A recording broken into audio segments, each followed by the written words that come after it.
सुनो भैया, यहाँ पर कोई जैन मंदिर या जैन भाई का घर है? मालूम नहीं।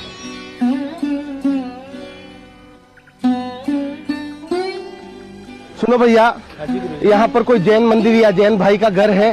ये है ना गुरुजी जैन भाई का घर। धन्यवाद।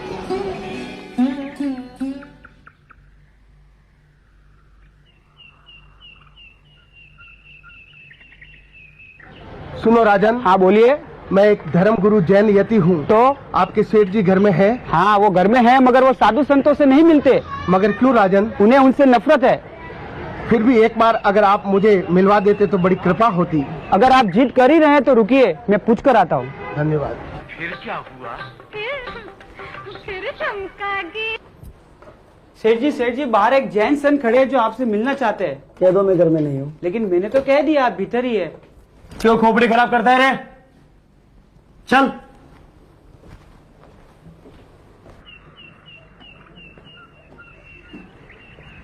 कहिए, मुझसे क्या काम है? देखो राजन, हम 3 मुनिगण जंगल में विहार करते हुए चातुर्मास के लिए रामपुर जा रहे थे कि रामपुर यहाँ से 150 किलोमीटर दूर है। जंगल में विहार करते हुए मेरे पाँव में कांटा छुप गया। मेरे साथ के दोनों मुनि बातें करते हुए आगे चल निकले और मैं रास्ता भटक गया। मैं 7 दिनों से भटकते भटकते यहाँ तक पहुँचा हूँ। तो क्या आपको पैसे या गाड़ी चाहिए रामपुर जाने के लिए? नहीं राजन, ये सब हमारे लिए वर्जित है। तो आप मुझसे चाहते क्या हो?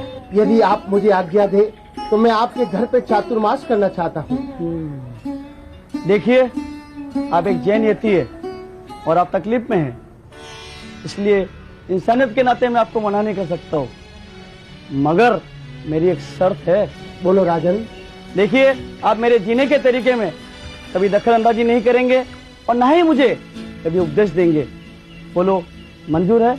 हमारी क्रियाएं ही हमारा उपदेश है। वैसे भी उपदेश देने से किसी के जीवन में कोई परिवर्तन आ जाए ये कोई आवश्यक नहीं है। हाँ, परिवर्तन के लिए जीवन में एक टर्निंग पॉइंट ही काफी है। ठीक है महाराज, महाराज को कमरे में ले जाओ। पधारिए महाराज, पधारिए। ये है आपका कमरा, आप यहाँ आराम से रहिए। और हाँ, हमारे सेठ जी की बातों का बुरा नहीं मानना, वे दिल के बड़े ही अच्छे हैं, मगर उन्हें धर्म में जरा भी रुचि नहीं है। मगर क्यों राजन? बचपन में हमारे सेठ जी ऐसे नहीं थे। कई सालों पहले उनके माता पिता तीर्थ यात्रा कर लौट रहे थे कि उनकी कार दुर्घटनाग्रस्त होने से उनकी अकाल मृत्यु हो गई। तीर्थ यात्रा करने के बाद भी ऐसी दर्दनाक मौत से हमारे सेठ जी को धर्म से नफरत हो गई। कर्म थारी गति न्यारी, कर्म थारी गति न्यारी। खैर छोड़िए महाराज, अब ये बताइए मैं आपके लिए भोजन में क्या क्या बनाऊं? देखो राजन, जैन साधु इस तरह से आदेश नहीं दिया करते। आपके पास जो भी उपलब्ध है उसी में से मैं अपने व्रत नियमानुसार सात्विक भोजन ग्रहण कर लूंगा। हाँ, अभक्ष्य आहार वर्जित है। अभक्ष्य अर्थात? कंदमूल, बैंगन, फूल गोभी आदि कई प्रकार के अभक्ष्य आहार है। दूसरे भी नियम है, मैं आपको शाम को समझाऊंगा। फिलहाल मैं अपनी क्रियाएं करना चाहता हूँ। जी महाराज, मेरी कोई जरूरत हो तो आप मुझे जरूर आवाज देना। धर्मलाल।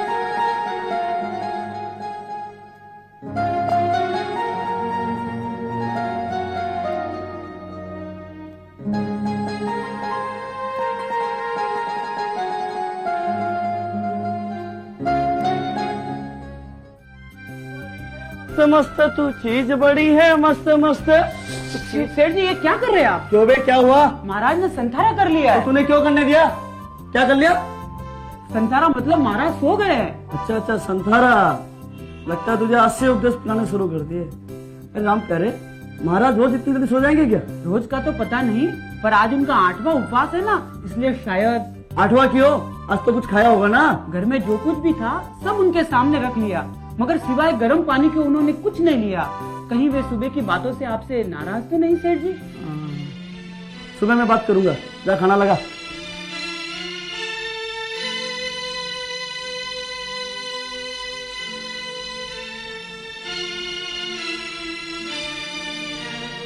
महाराज, महाराज,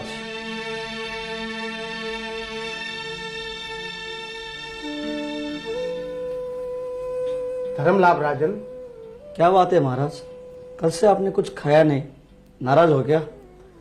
नहीं राजन नहीं, साधु तो राग और द्वेष से परे होते हैं, भला फिर किस बात की नाराजगी।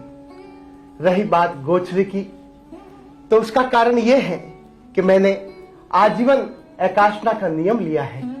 उसमें भी गर्म पानी सहित 11 वस्तुओं में से ही मैं ग्रहण करता हूं, और 11 में से एक भी वस्तु यदि मुझे मिल जाए तो मैं एकाशना कर लेता हूं, वरना उपवास। बस यही बात है। क्यों अपने ऊपर आप इतना जुल्म करते हो महाराज?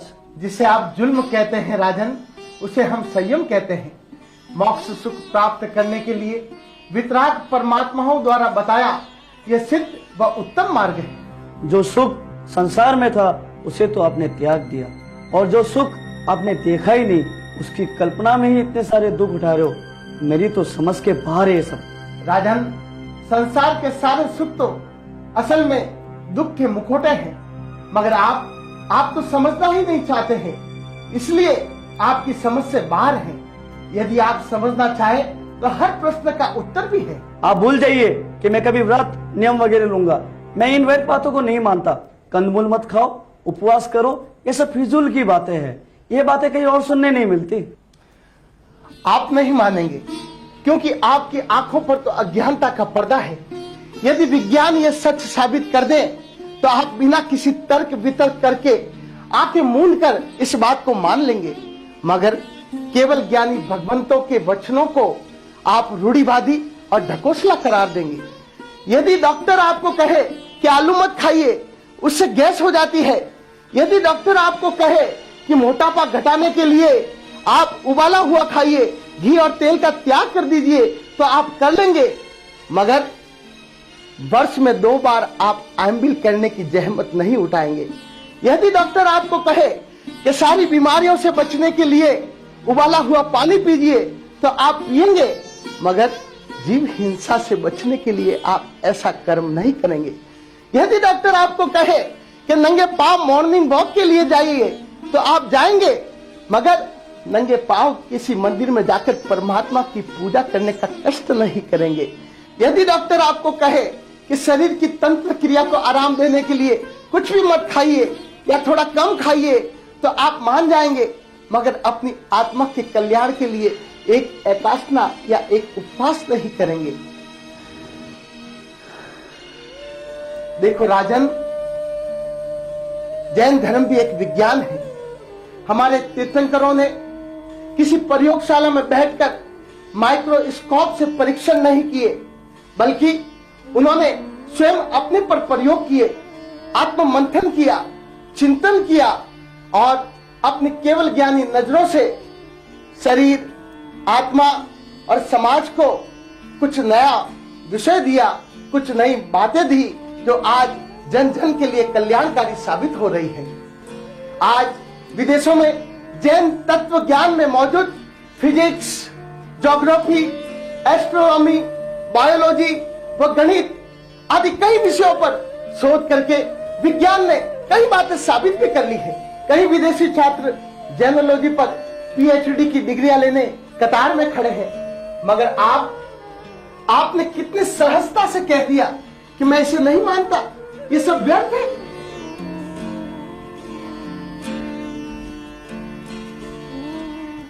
धर्म लाभ। हम धर्म की ज्योति में अपना भी तेज मिलाएंगे।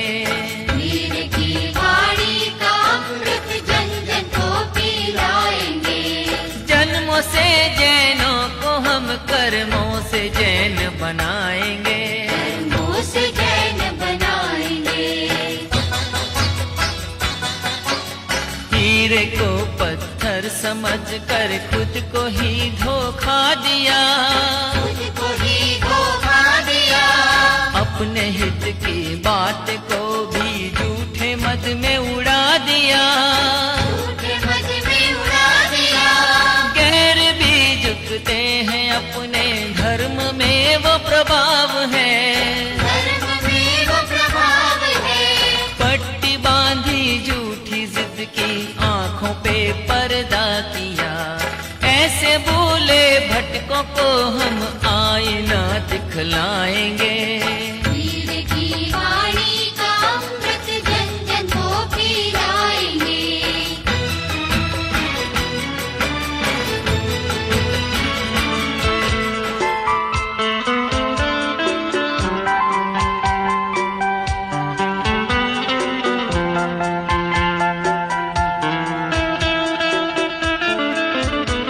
आपने हमें आश्रय दिया, इसके लिए आपको बहुत बहुत धन्यवाद। यदि इन 4 महीनों में हमसे आपको किसी प्रकार की तकलीफ हुई हो तो हम क्षमा चाहते हैं।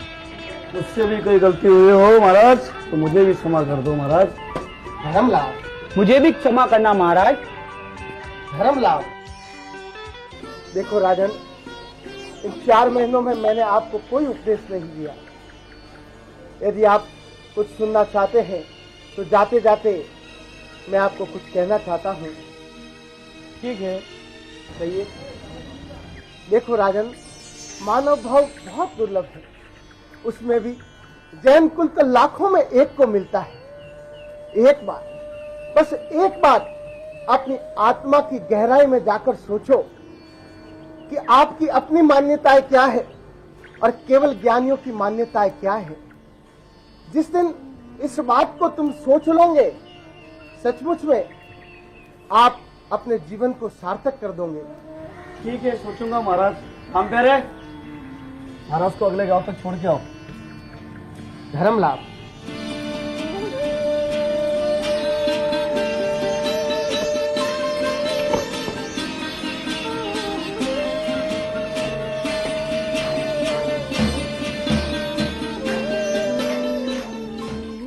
गुरुदेव, मैंने 4 महीने निस्वार्थ भाव से आपकी सेवा की है।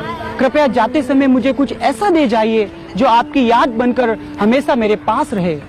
देखो राजन, हम तो संत हैं, हम तुम्हें क्या दे सकते हैं। हाँ, मैं तुम्हें या तो दीक्षा दे सकता हूँ या धर्म लाभ। बोलो तुम्हें क्या चाहिए। महाराज, दीक्षा तो मैं ले नहीं सकता, परंतु मुझे ऐसा धर्म लाभ ही दे दीजिए जिससे मेरा कल्याण हो जाए। अच्छा ठीक है, ये पकड़ो। देखो राजन, मैं तुम्हें ये धर्म मित्र देता हूँ। ये धर्म मित्र जन्मों जन्म तक तुम्हारा कल्याण करेगा। ये तुम्हें मुक्ति भी दिलाएगा। ये तुम्हारा हरदम साथ निभाएगा।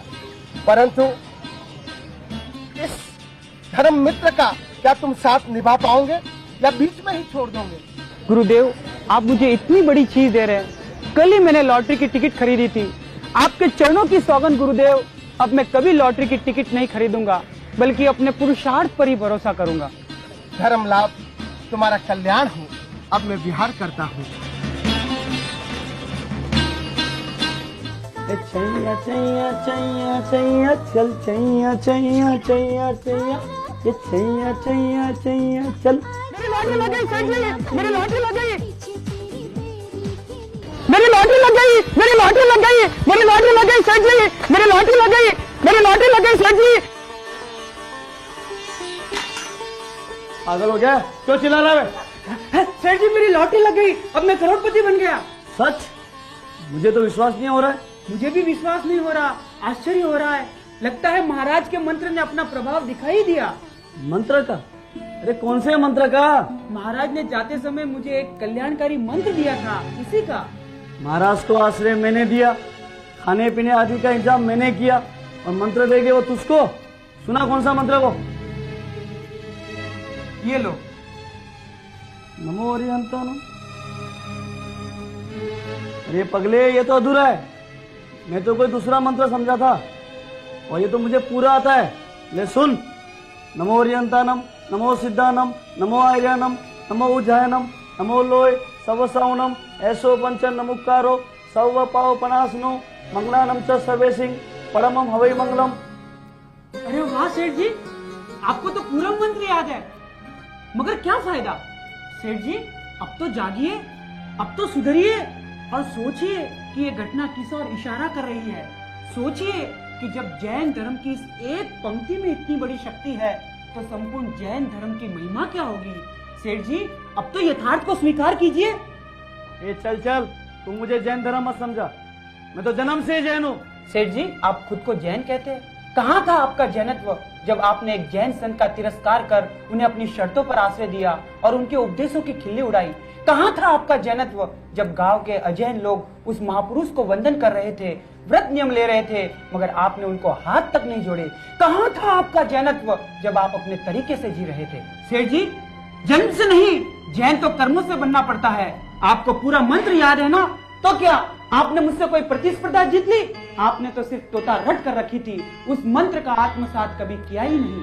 मेरे पास तो सिर्फ एक ही पंक्ति थी, नमो अरिहंताणम, जिसका अर्थ है मैं अरिहंत परमात्मा को नमस्कार करता हूँ। और ये नमस्कार शब्दों से नहीं, दिल से सिर झुकाकर करना पड़ता है, तभी इसका प्रभाव दिखाई देता है। और भगवान जानते हैं कि मैंने किसी लालच में नहीं, बल्कि अपने आत्म कल्याण के उद्देश्य से इस मंत्र का जाप किया।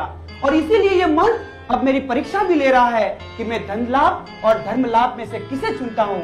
सेठ जी, धन लाभ आपका और धर्म लाभ मेरा। लीजिए ये लॉटरी का टिकट, मैंने अब सोच लिया है कि मैं दीक्षा ही लूंगा। तूने तो मेरी आंखें खोल दी रे। चल मैं भी तेरे साथ चलकर गुरुदेव से समायाचना करूंगा, प्रायश्चित लूंगा और हाँ, अगले चातुर्मास की विनंती भी करूंगा। मगर तू क्या सचमुच दीक्षा लेगा? गुरुदेव से धर्म लाभ पाकर जब मेरा इतना कल्याण हुआ है तो दीक्षा तो निश्चित ही मेरे लिए बड़ी हितकारी होगी। सेठ जी, मैं दीक्षा लेकर खुद धर्म प्रचार करूंगा। तो मैं भी संकल्प करता हूँ कि इस लॉटरी ने जो हमारे जीवन में परिवर्तन लाया है, उसके पैसों से मैं समाज में परिवर्तन लाने का प्रयास करूंगा। मैं इन पैसों का अखिल भारतीय श्री राजेंद्र जैन तरुण परिषद शाखा मुंबई जैसी संस्थाओं का अनुदान करूंगा जो धार्मिक शिक्षा का प्रचार करती हो। तो सारी सामाजिक समस्याओं का हल धार्मिक शिक्षा में मौजूद है। यह सत्य अब मैं जान चुका हूँ, क्योंकि आज के दिन से ही मेरे जीवन में टर्निंग पॉइंट आ चुका है। क्या आप भी अपने जीवन में टर्निंग पॉइंट की राह देखेंगे या आज के ही दिन को टर्निंग पॉइंट मानकर आगे बढ़ेंगे? डूबती नैया को देखो, धर्म से वो बचा गए।